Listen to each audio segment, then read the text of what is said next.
Ladies and gentlemen, I present to you Embracing Chaos. Peace.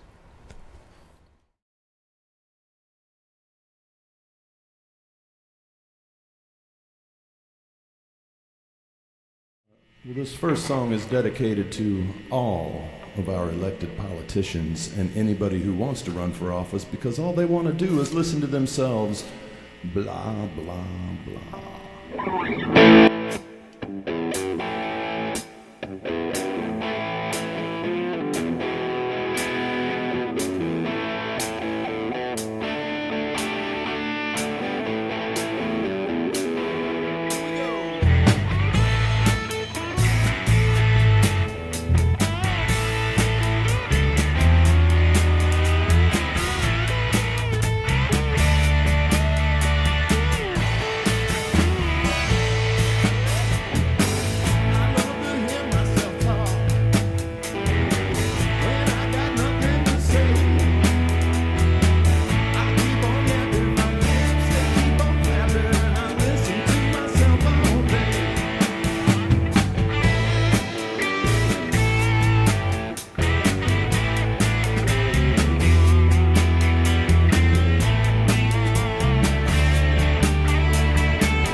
Talk 1-2-1.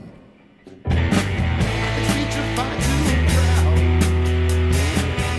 I can get a little bit quiet. And I can get real loud. But don't you ask me to pipe down. Don't suggest non-verbal communication like American Sign Language. Maybe writing my thoughts out on paper, getting myself a Twitter account, having to change the name to X. I ain't gonna do any of that stuff. You know why? Because I can't do it. I don't know how to shut up. Take it, John.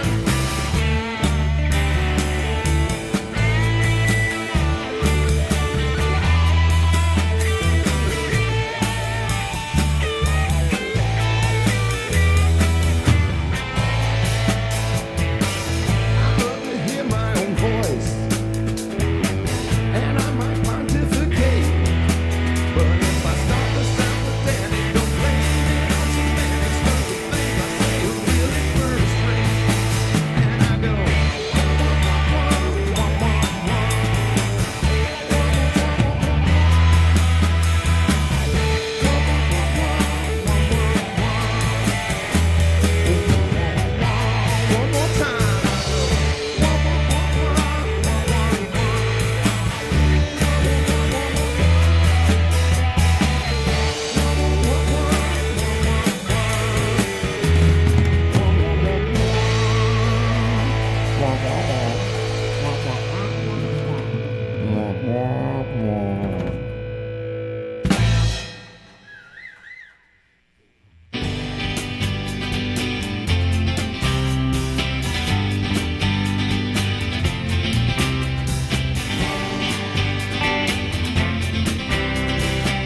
circle in our hearts.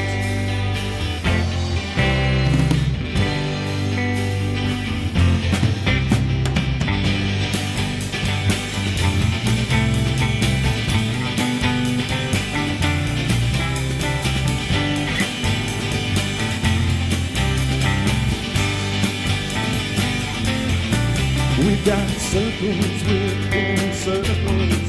Sometimes a circle slips away. We're bound together, but we slip apart for reasons we cannot say. But no matter how much you love it, or how bad you want to keep it, you gotta let that circle roll its own way. Some circles move in their own direction. Some seasons come in their own time. Some squares find a way of fitting in. Some never find a way to walk the damn straight line. We are circles.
Hello and welcome to another edition of Talkin' Tunes. I am your host, Frank Walsh.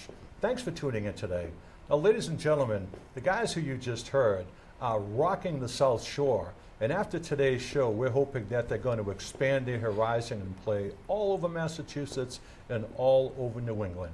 You could see that they are a rock band, they play some originals, they play some covers, and you are going to hear some more of that today.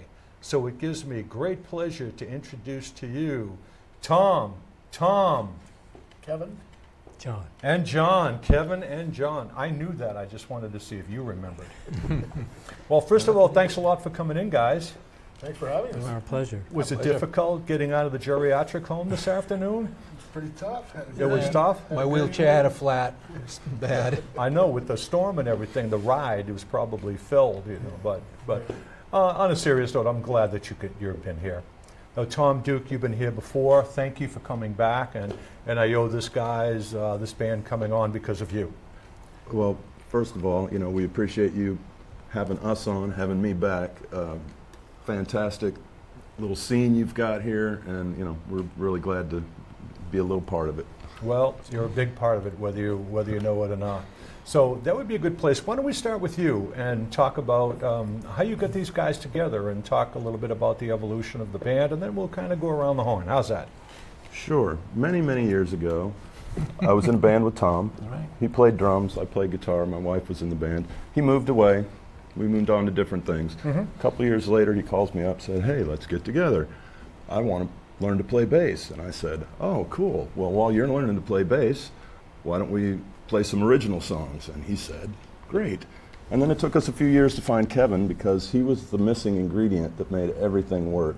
We tried a few other people, wasn't happening. And then I don't even know how you found us, but it was magic. Yeah. John and I were playing in another band at the same time, and when COVID came along, bookings dried up. So I said, "Hey, John, why don't you come play with us? At least you'll be playing every week." So that's how it happened. And these guys are all great musicians that I'm very glad will let me play with them. How long have you been together now? What, just about 5 years, 5 or 6 years? It's about 7.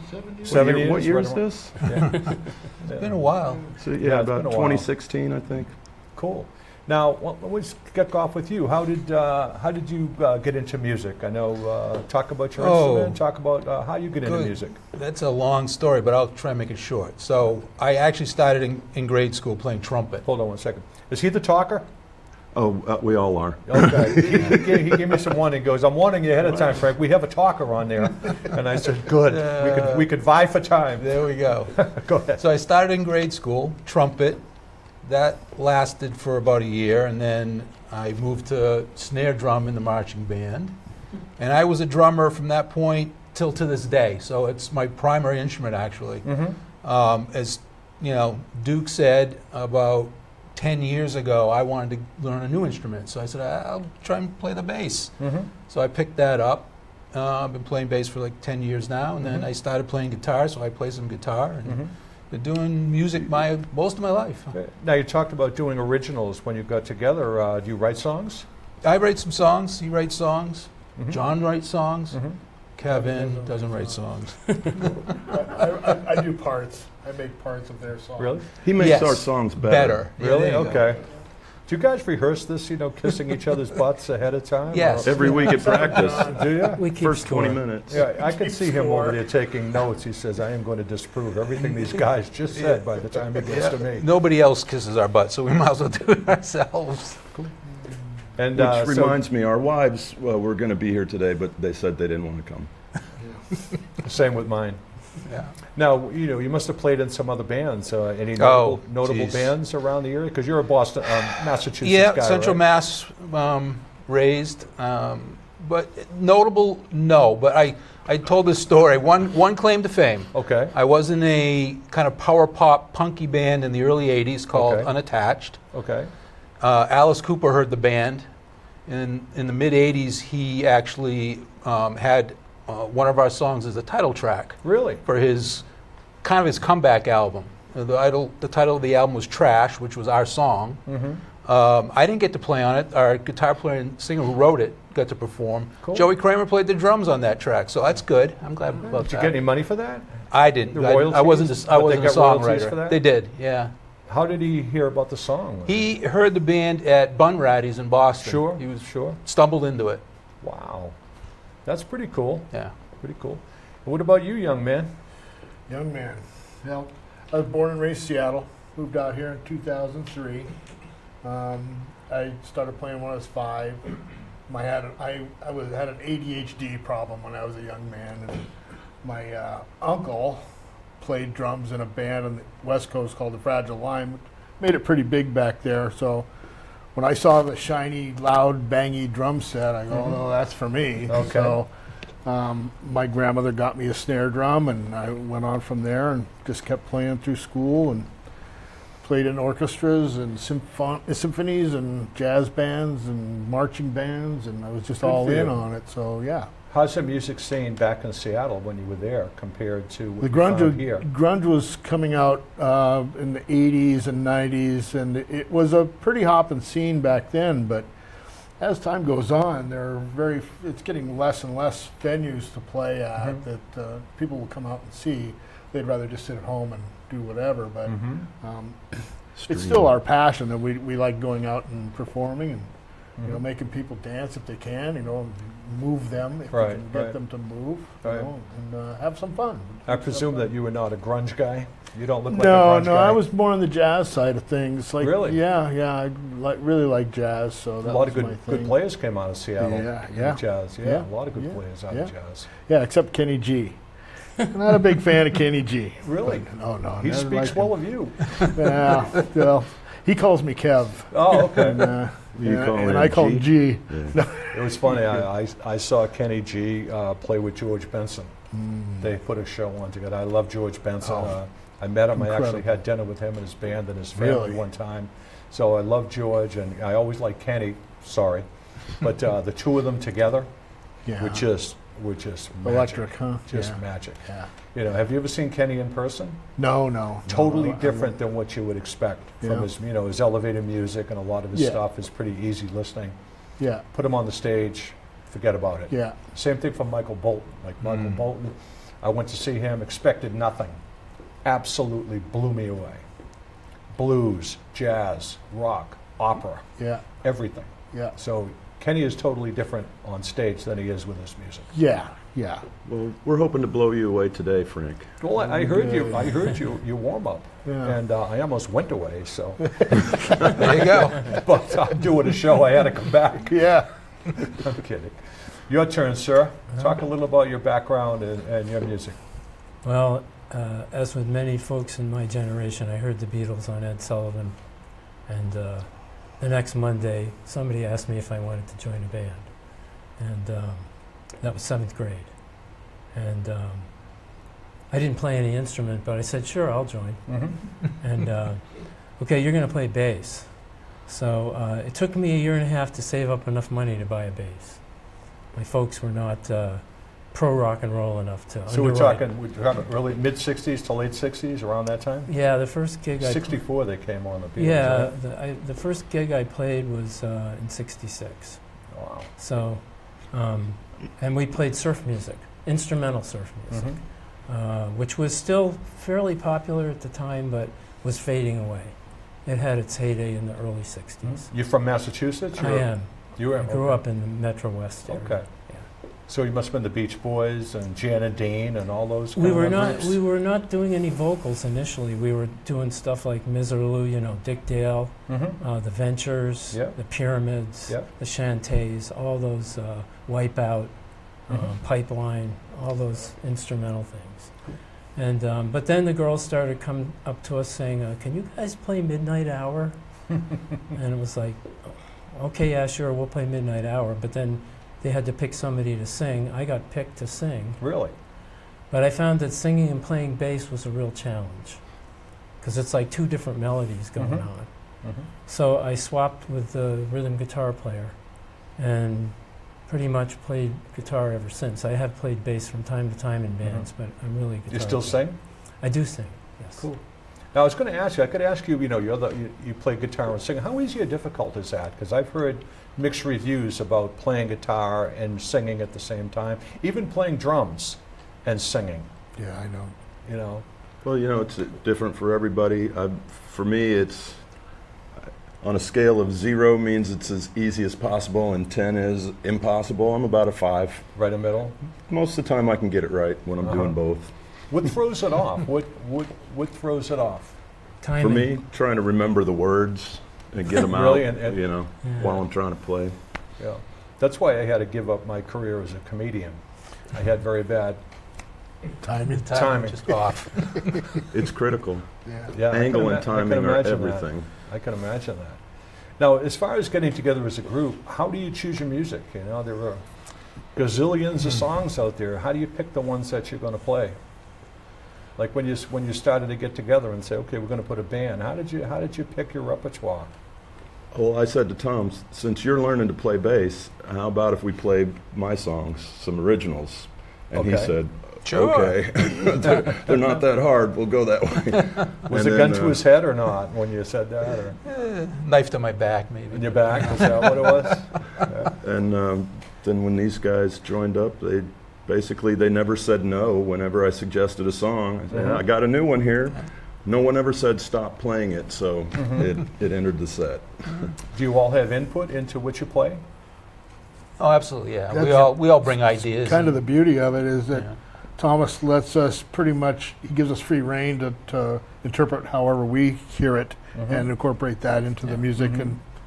and it seems to work. So Yeah, he's so got you're not playing cookie cutter stuff. No, we No. don't do that. No. Well, let's make no mistake. We are firmly rooted in the Western rock pop tradition. Okay. We're not inventing something new. Okay. We're just trying to do it, as Yeah. best we can within those parameters. Cool, cool. Now, as far as the music goes, we're all, we all served wine. Maybe with the exception of one, we all served wine at the Last Supper.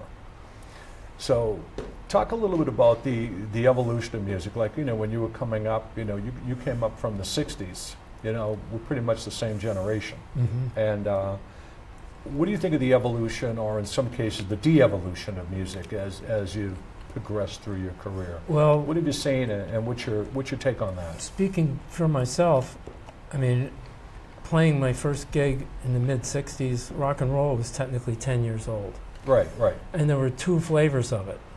You had the Elvis, Little Richard version of it, Mhm. and you had the Beatles, and everybody who was trying to be the Beatles. Right. But now, it's so diversified. Mm-hmm. Rap, hip-hop, shoegaze, I mean, there's so many little grunge. It's impossible. I wouldn't say it's impossible to play it all, Mm-hmm. but you're obviously going to gravitate towards some part of it and be better at some part of it Mm-hmm. than others. Mm-hmm. So there's a lot to choose from. Mm-hmm. If you're going to play with other people, obviously, you want to find a group of people who have something in common. Mm-hmm. And we kind of have the classic rock basis as common for us. How far do you bring it? The classic rock goes into I'd say maybe into the 90s, 80s, 70s, 80s. You bring any recent stuff in, Well, and I when do you think the classic rock era ended? In some ways, Disco? Disco tried to put a stake through its heart, but they failed. Mm-hmm. I would say, I mean, you have a modern band like the Foo Fighters who are still kind of 1 foot in classic rock. Mm-hmm. It's the thing about music is everybody always wants to fit it into some kind of convenient category, but Mm-hmm. then somebody comes along that bends it, and oh yeah, I guess you can do that. Mm-hmm. So it's hard to say that it ended at any particular time. How do you guys feel about when, the music started getting really electronic? Instead of just the pure music, playing your instruments, then all of a sudden it started getting electronic, and it started all this, other gizmos and drum machines and all kinds of substitutes for music, which in my opinion, took away from pure music. What's your take on that? The folks, when Beethoven started becoming popular, he was the first rock star, and the piano forte, Okay. our modern piano, Yeah? he helped make that popular. So everybody was saying, oh, listen to this young kid. Listen to that noise he's making on that new instrument. Oh, what is that?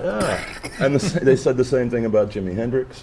They said the same thing about Duke Ellington. Nobody likes change but a wet baby, and the young kids who start making the new music. Yeah. So Remember I same told story, you, different The day. people I steal drugs from. I just look at it as good music is good music, right? No Yeah. matter what instruments are being played. Right. If you like it, you like it. And that's the beauty of music. It's personal. You can't tell somebody what kind of music to like. Right? It's not something you dictate to people. It's something they either like or do not like. Mhm. They'll consume it or they won't. So and I'm diverse. My tastes run through all sorts of styles over the Mhm. years. And there's things I definitely don't like. Mhm. If I went into your car and if you had a bunch of CDs, who would I find in there? Oh, you'd find a lot of different things, from very old classic rock, Like who? Name some names. Led Zeppelin, The Who, Yeah. Aerosmith, on and on. I mean, I could forget more than I'll remember. Okay. And then modern bands you've probably never heard of, right? That I find interesting. Like who?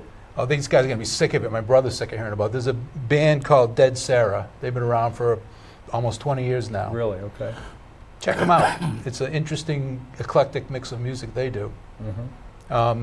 The lead singer in that band is now the lead singer of Linkin Park. If Okay. you know of Linkin Park. Mhm. She's their new singer for about a little over a year now. Mhm. So Now, from your jazz background, coming, Seattle and jazz, who are some of your jazz people that you listen to? You listen to classical jazz? Lee Ritenour, Larry Carlton, the Rippingtons. I mean, it's a huge list. Yeah. Earl well, Klug. seen them all. Yeah, yeah, I was a big jazz guy. yeah, yeah. Me Scullers, too. you go to Scullers? You go to Scullers. Yeah, yeah. Yeah.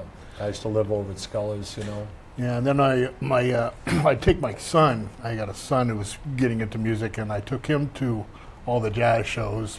We'd wait around afterwards and meet the players and stuff. Right. Excuse me. And he went on to, he got really into it and went on to a cruise ship right out of high school. We went to UNLV and got a jazz studies music degree. Then he went on the cruise ship and was a music director on a cruise ship. And then he finished out so he saw the world. Then he finished out his career on Ringling Brothers.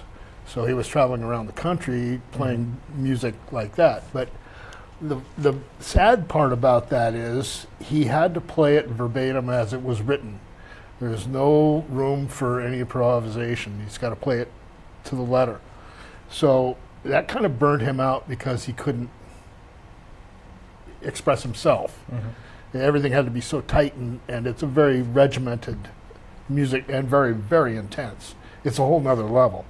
So that kind of disappointed me, but he's still a great kid, and now he's got his own business and stuff. But it was good to share with him the nuances of the type of music that I like to listen to, and he kind of ate that up and incorporated that into his sax playing. Cool. And yeah. Cool. Who you did you learn from, or any particular drummer whom you modeled yourself after? Or I loved go Billy back. Cobham in the 70s. Cobham, yeah. Yeah, because he was just so fast and so articulate and ambidextrous and everything that I'm not. So I really liked listening to him. Right. And yeah. Buddy Rich, Krupa, Oh some yeah, of the classics. that's a lot of flash. Yeah. I'm not really a solo guy. I don't do solos. I'll do fills. I don't do solos. And those Yeah. are kind of the solo drummers that I just don't. I'm not good with that, and I find it gets boring after a while. You don't know when to quit, or if it's gone too long, or Right. you're running out of gas or Right. whatever. So Now, going into electric, and I was talking about electric, I mean, what's your take, especially from jazz, and it drives me crazy, the drum machines in jazz, and the beatboxes. yeah, drum machines have no soul. Drives me No up a soul. wall. But the one thing about the new, when Pro Tools came out and that sort of stuff, rather than the 4-track or 8-track, the big VHS tapes that you were Right. recording on, you could fix stuff. So if you made a mistake, or if something, if there was a clam someplace, it was really easy just to cut that out and fix it, make it smooth. It kind of took a lot of the workload out of it, but it took a lot of the worry out of it too. So I mean, there's pluses and minuses. You can do anything with electronic stuff nowadays, but now with like AI coming in and stuff, it's all like there's no personal experience with that. It's just a conglomerate of what this AI thinks you want to hear. No creativity. Yeah, there's no Yeah, you have an creativity. opinion on that. You gave the thumbs down. Elaborate on that. What's your I take? think AI is wonderful as a tool to assist us, but try to ask it to create something. It can't by its own definition. Right. It can only regurgitate something that's already been created. Okay. So for me personally, I'd rather listen to something that was created by a human being. It doesn't mean that, I've heard songs that are AI generated. They sound okay, but it's not real. Right. You agree?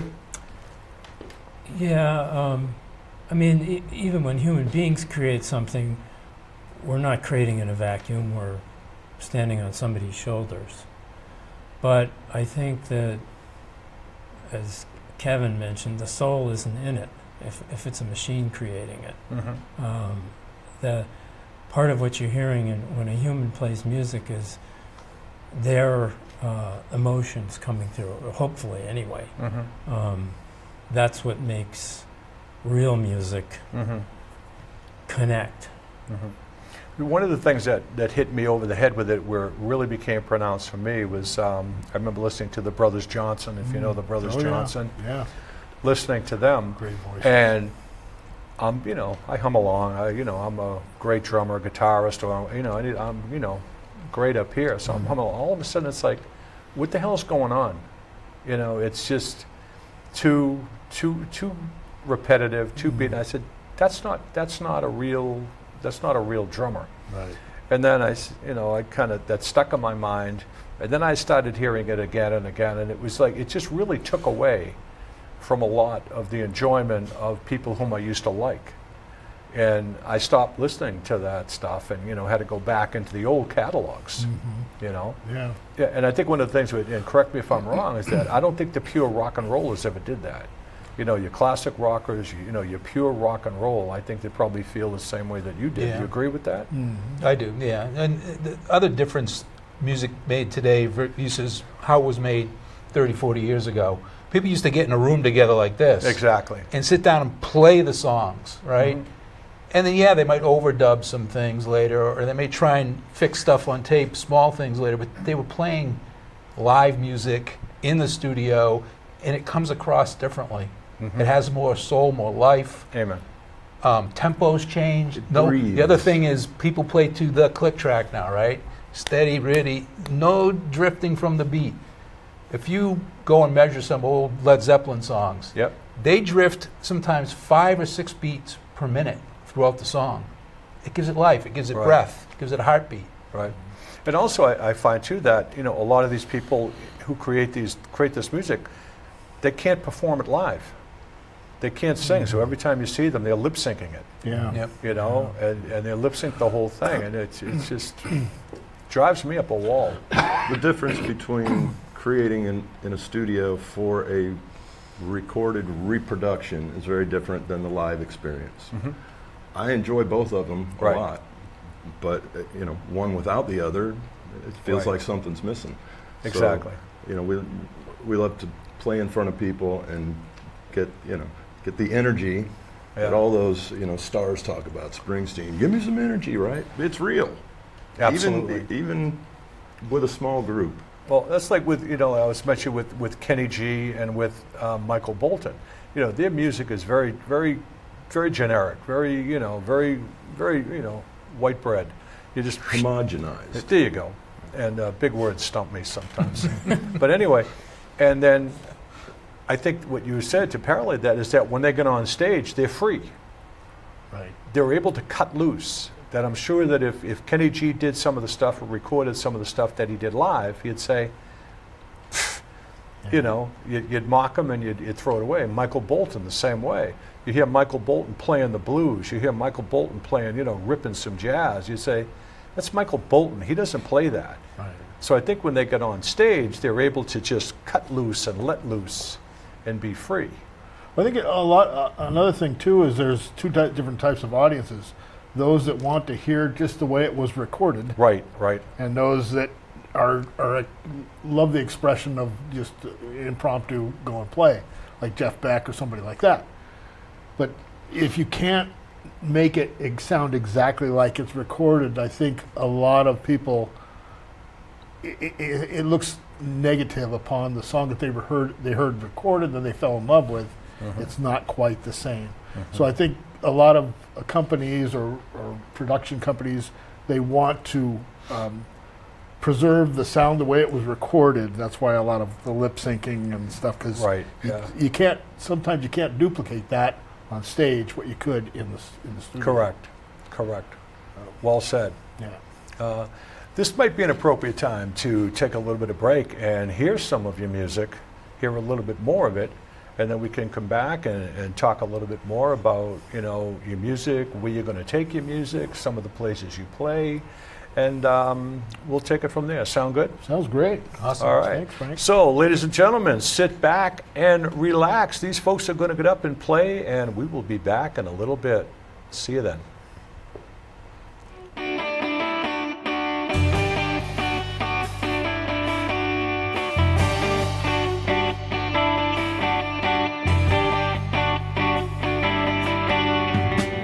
It was in the winter when my heart first kissed you. We played that innocent game of chase you, chase me. Who'd have thought that you would carve such a place in my heart? Would anyone have told me how strong this feeling of love would be? How long can I take it? How long will it be before I'm over you? Before you're over me?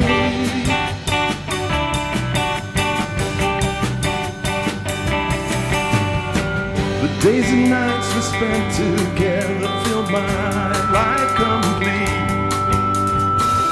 But when we were together, then our love had no end. To the shows and to the goes and to our own little corner of the woods. Now that we're apart, can you feel the rain and the sun on your skin? How long can I take it? How long will it be before I'm over you, before you're over me?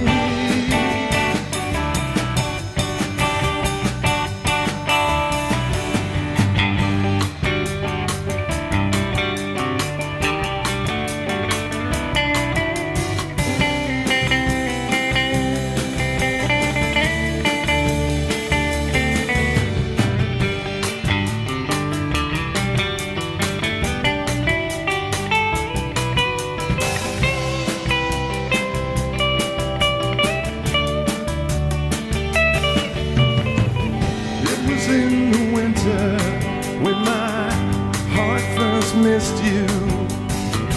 We played that cynical game of that's yours, this is mine.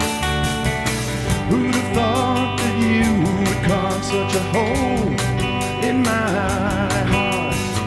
Could anyone have told me there'd be no love left to find? How long can I take it?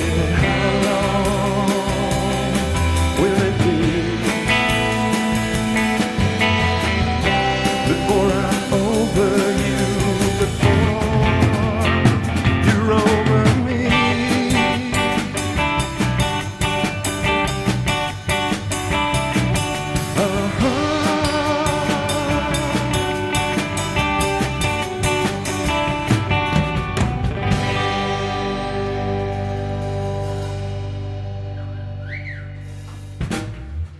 Thank you.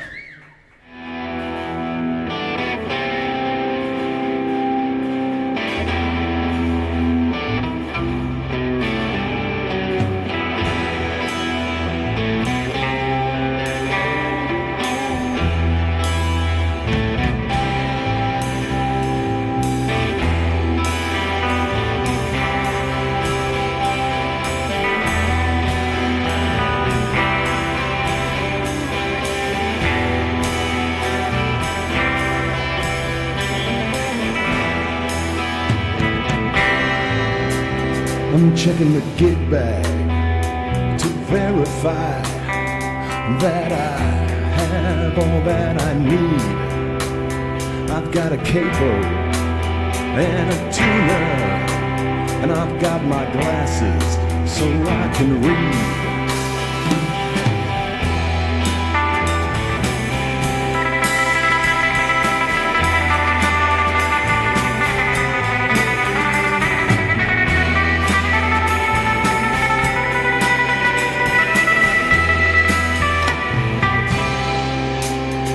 got a wireless, but I brought a cable in case there's any RF bleed. I've got some snacks and picks in my bag of tricks, so my mind can be free. I don't look like I'm a rock and roll star, and I never had a chart yet, but I'm making my own music in the basements and bars. I'm not a rock star, I'm an artist.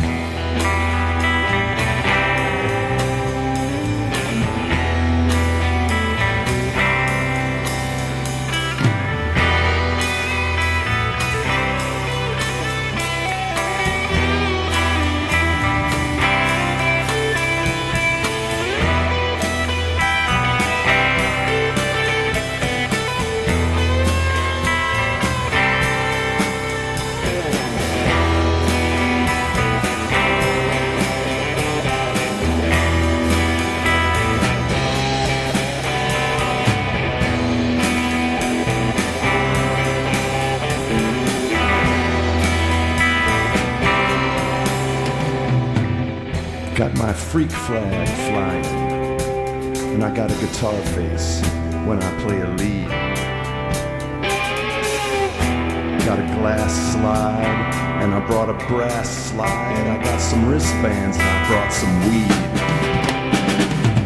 I don't look like I'm a rock and roll star, and I never had a chart yet, but I'm making my own music in my own backyard. I'm not a rock star.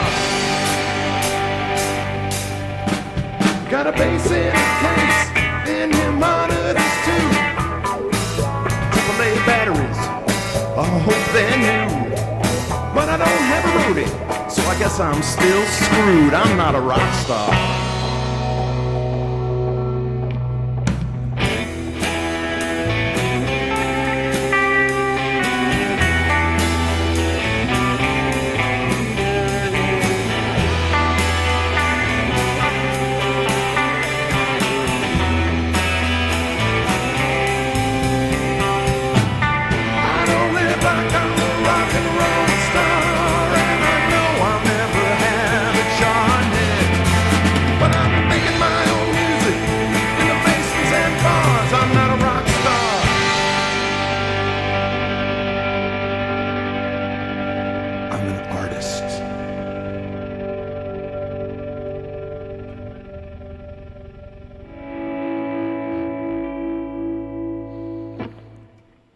This song is about dying.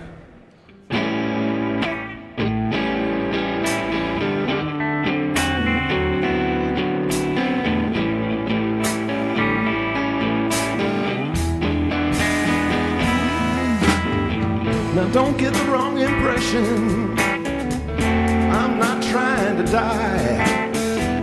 Someday, but not today, I'll join that great gig in the sky. But of all the ways that I may meet my demise, I can't wait to meet my fate at the hands of a rogue AI.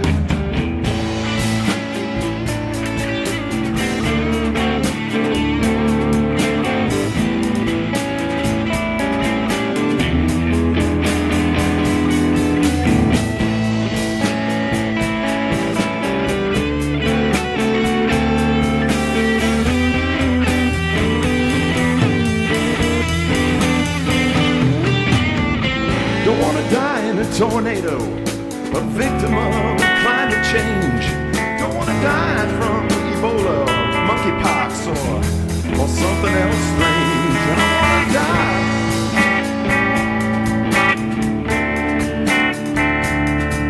I'd rather go down below at the hands of a rogue AI.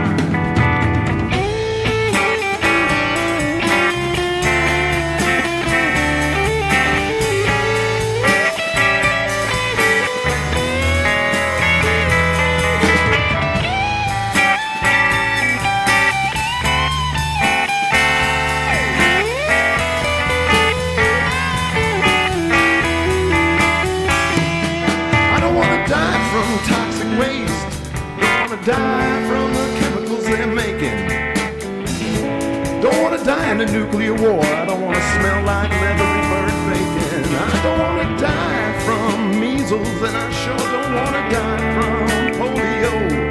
Well, we're all gonna die. You know that's no lie. But today I'm not ready to go. But I'm not trying to die by my own hand. Don't force me to make a last stand. Wanna die after walking off stage, after jamming with my rock and roll band.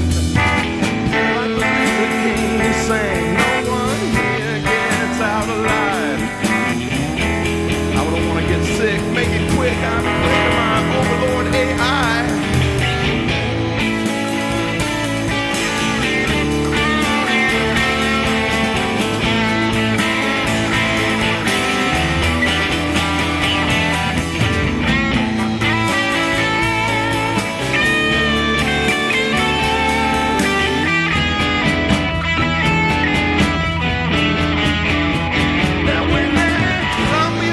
Is approaching, and it's my time to say goodbye. I don't want to die in a traffic jam trying to get out of town. I don't want to fall out of the sky. I don't want to die running, because I just died tired. So I think I'll just go home and get high. I can't wait to meet my fate at the hands of a rogue AI.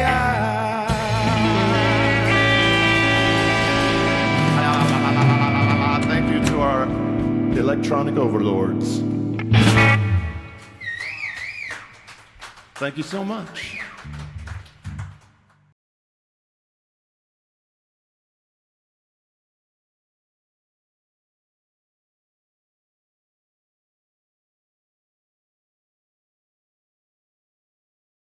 Thank you. I told you at home that you were going to enjoy these guys, and they just lived up to it once again. So, we were chatting a little bit off air before the show, and we were talking about the state of music these days and venues. Personal experience, I see them drying up all the time. From a musical perspective, talk about that, about how easy or difficult it is to get a gig, and what do you have to go through to get one? Pick whoever wants to jump in there. The biggest difficulty is, getting somebody to take a chance on a band they've never heard. Mm-hmm. They have their rotation, and people like to stick to what they know. Mm-hmm. So it's hard to break into a new place. Mm-hmm. But you just got to keep at it and try to talk to the right people, and just Mm-hmm. be persistent. What about places that are drying up? You Well, notice on that too? Fewer places. Yes, and more of them going to DJ or karaoke instead of live music. Yeah. Right. Or a solo or duet rather than a band. Bands, Right. yeah. See a And lot I of was that. told one time that they wanted to go for performers who were a little bit younger. Really Oh, yeah. Really? interesting. Which And, is interesting I'm not because I even don't that see old, many. man. I think that's the void in music right now. I don't see enough young people coming to backfill us. We're not going to be around that much longer, and Right. I don't know any young bands. Right. We had one on the show previously. Yeah, we had some young Rock. kids who were But phenomenal. but compared to I agree. They just don't exist in enough volume to backfill all us old folks. As John was saying, everybody wanted to be in a band after the Beatles. Amen. Yep. Exactly. Now, as far as music goes and venues and so forth, where have you played? Name some of the places that you've played. You just mentioned a local place in Stoughton. Yeah, J&G's is kind of our home base. Yeah. We don't actually play out that much. We we do a few gigs a year. I By produce, choice? I'd like to play with Well, we spend a lot of time working on CDs. Yeah. I have a recording studio, and these guys are kind enough to listen to my new music, and we'll go down in the basement, and as Tom was saying, we'll play it live, we'll get a recording, and that way we get the best of both worlds. Right. So then we get to go out and we play those songs in front of people. Right. As far as some of the other places we played, gosh, I don't The even Oasis. remember. Waterfall Grill, Waterfall. It's a nice place. Oasis. I think Oasis is closed again, but anyway, good example of Yeah, place. It's been open, it's been closed, it's been open. It's in Norton, Mass. Yeah. right. But Every fall I put on a Peace and Love Music Festival, and because it's my festival, we're the headlining act Where do you put that? Where do you run that? in Norwood. Nice. So that will be September 12th this year. Where? And The Fallout Shelter? No, in my backyard. Backyard. But, you know, if anybody is interested, we'll be plugging our Facebook, you know, Embracing Chaos Band at Facebook. Yeah, and all that also stuff's on gonna be up on the screen. YouTube. Right, but, you know, Yeah. if you're interested in coming to the Peace and Love Music Festival on September 12th in Norwood, be glad to send out an invitation with directions. Sounds good, sounds good. Now,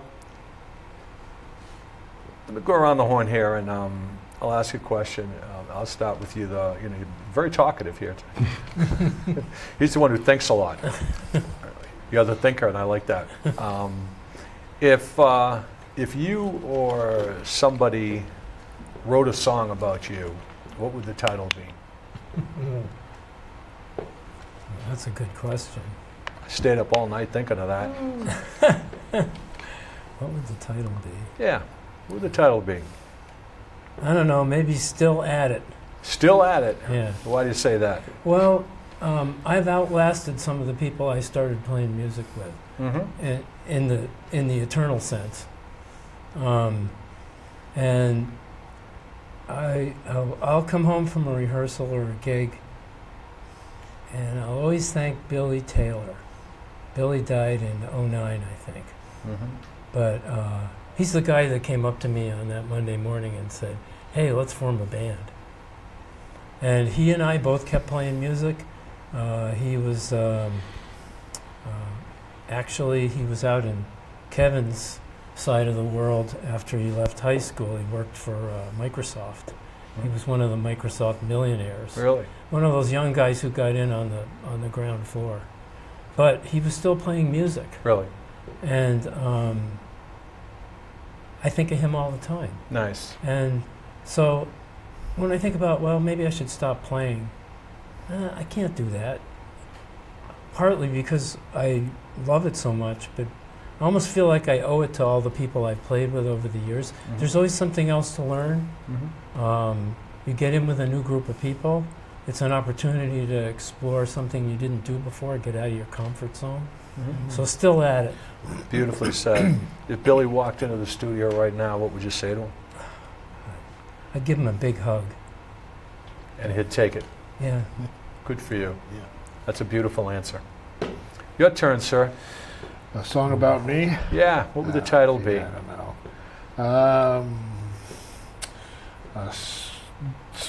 Spectrum, maybe? Spectrum? Yeah, Why? I like because of the people that I've played with over my life and how we try to make a cohesive unit out of different personalities and different styles and try to make it work together Mhm.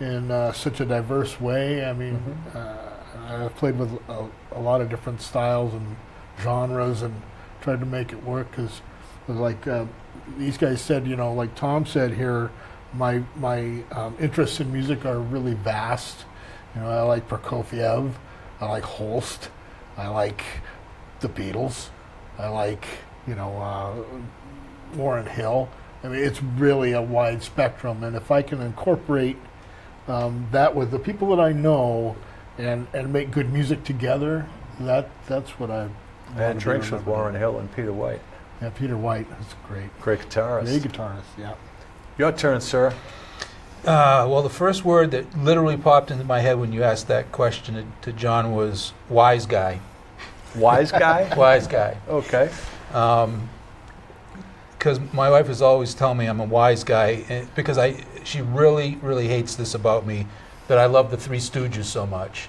And I'm always throwing one-liners at her that she's so sick of hearing. Well, So- you oughta. You're such a wise guy, and you know. So I think that was the first thing that really popped. I into think my we should head. all break it to B-A, baby, B-I, Biggie Bye. We can do that for you. So yeah, I came, That's a good one. Mine would be not really about me. It would be the healing power of song. The healing power of song. And, you know, if it had to be about me, it would be about how music, playing music specifically, saved my life. Two-war combat veteran, had some struggles. Thank and you for that. Music is what I do to keep myself sane and whole. Well said. Well said. What song do you wish you wrote? Pick a song that you wish you wrote. Any song. Well, this is that changes from time to time, but I would pick one that we cover, which was Tom Petty's "Running Down a Dream." Why's that? What's that do to you? Somehow he encapsulated a part of my life. Whenever I sing the words to it, it takes me back to a time and place. And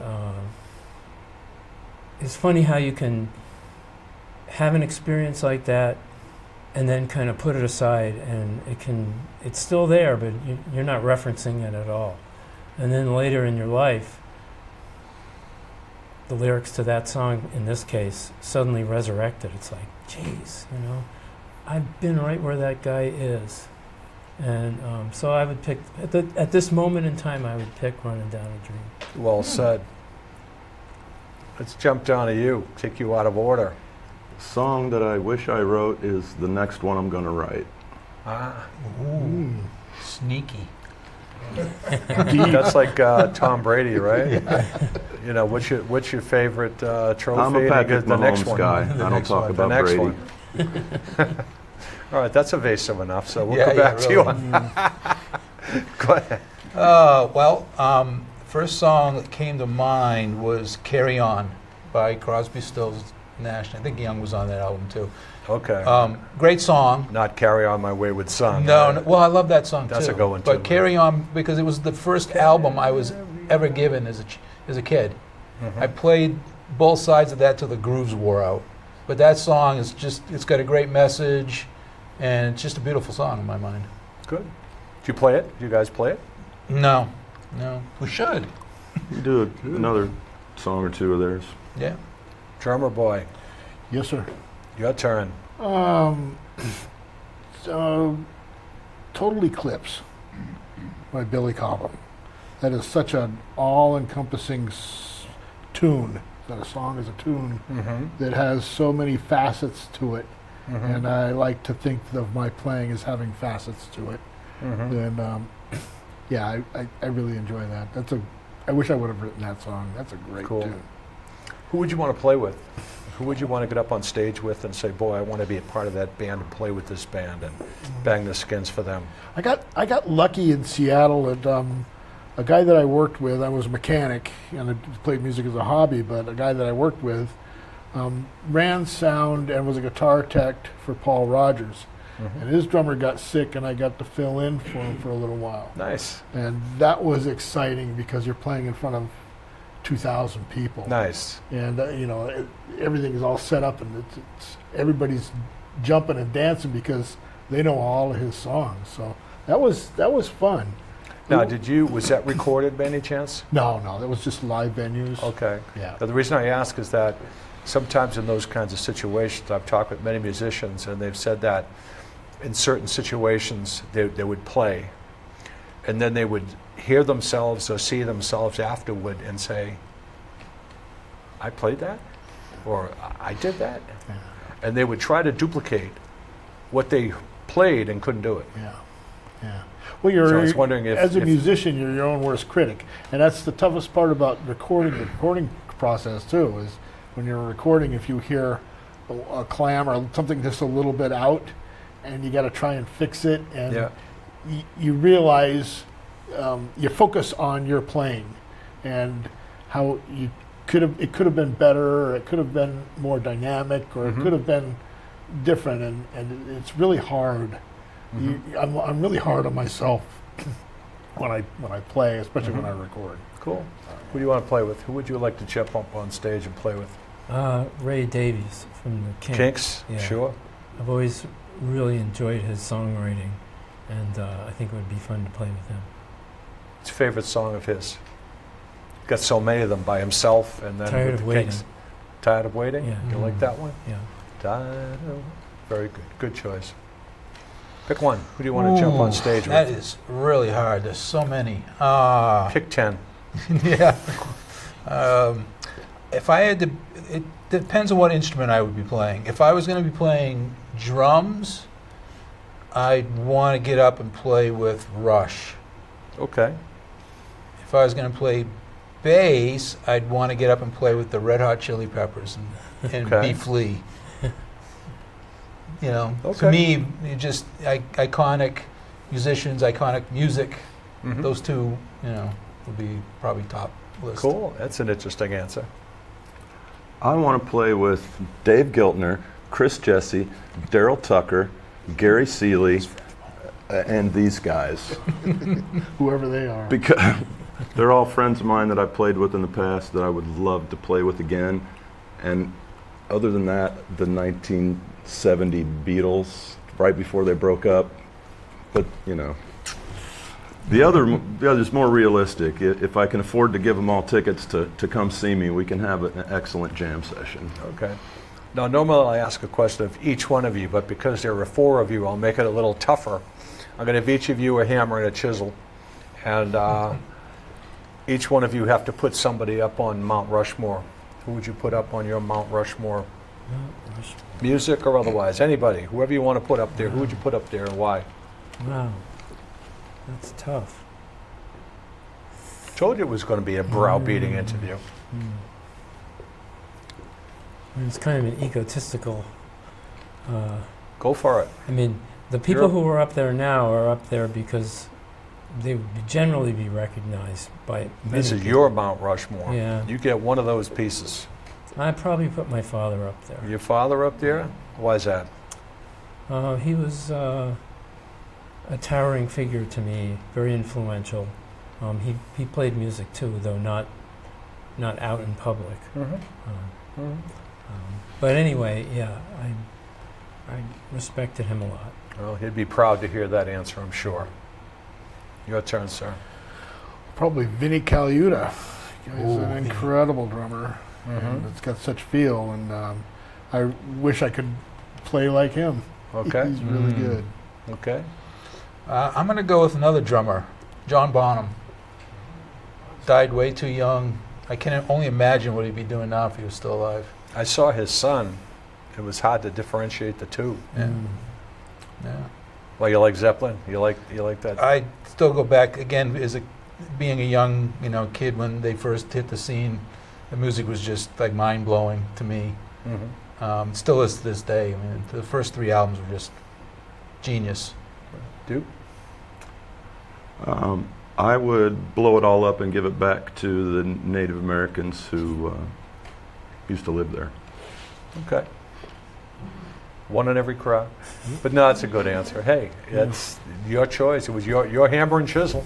That's right. So, where do you guys want to go with your music? Do you have any future plans with your music? Where do you want to bring it? Expand your repertoire, or bring in a harmonica player, or I saw a thing with you and a harmonica player. That was a guest. But have you given any thought to the future, you guys? What you're going to do? Well, we know that it's not going to last forever. We hope we'll be a unit for a few years. Like Paul McCartney said, Yeah. a few years, and he's still going at it in his 80s. But I don't know when any of us will feel like it's time to quit. Someday we will, but I don't know that any of us is nearing that day yet. Except we know that someday Tom is going to move away. Not away, just move. We'll move in with him. Cool.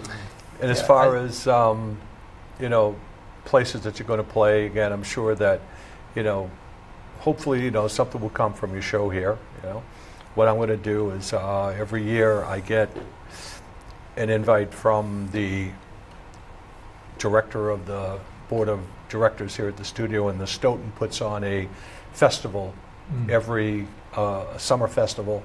It's either on a Sunday or a Wednesday all through the summer.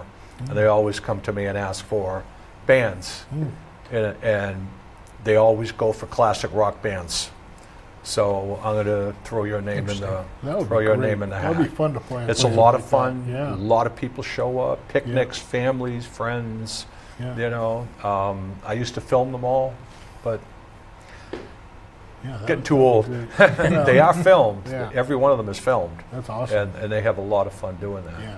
Well, we've got a lot of flexibility in our repertoire. We can do a set of all originals. We could do a set of all covers. Mostly, if we're playing a long night, we'll rotate them through, do a couple Right. of songs that people know, and do one of ours.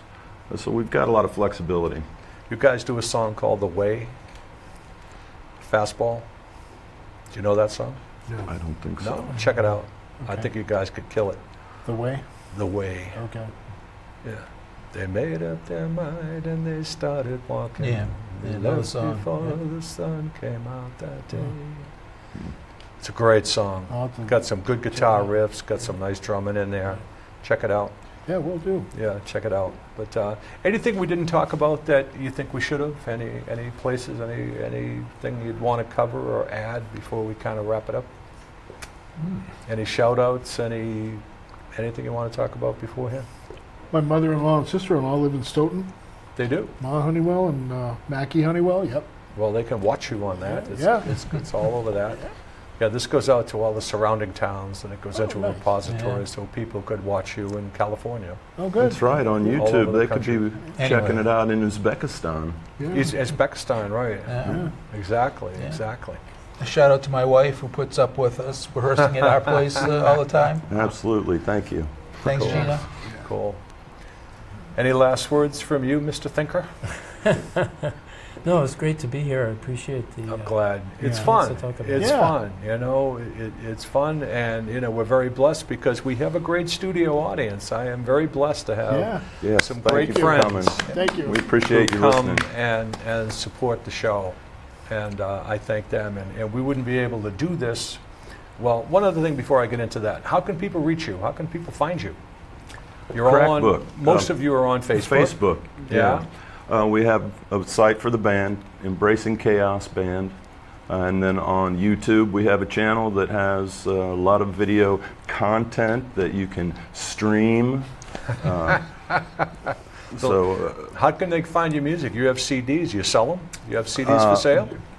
Best way to do it is just a message on Facebook, and I'll mail it out to you. And we have a wide variety of both studio and live CDs. So if you have any interest, just shoot us a message.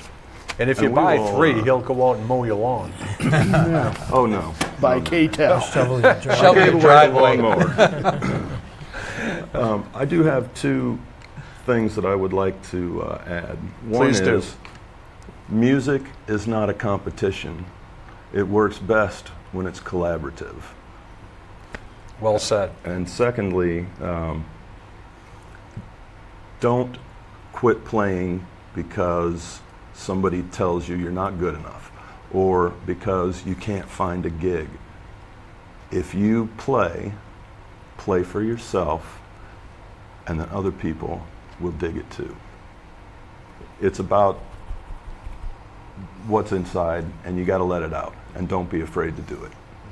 Well, Thank you. I think that they have seen that coming through your music today, that you all put your heart and soul into it. And thank you for doing that here. And as I said, we wouldn't be able to do this show without the great people of SMAC. You know, the people who push the buttons and make us look and sound pretty. We got Luke, we got Amber, we got Caleb, we got Anya who runs the ship. We have a tremendous studio audience who comes in and supports it every day. And I wouldn't be able to do it without guests like you. So thank you all for coming in. Thank you for Thanks for that. having You're us. welcome. Very much. Yeah. So for everybody here at SMAC, for my friends and studio audience, and everybody who's watching this at home, for this band right here, I am Frank Walsh. Tune in and tune on.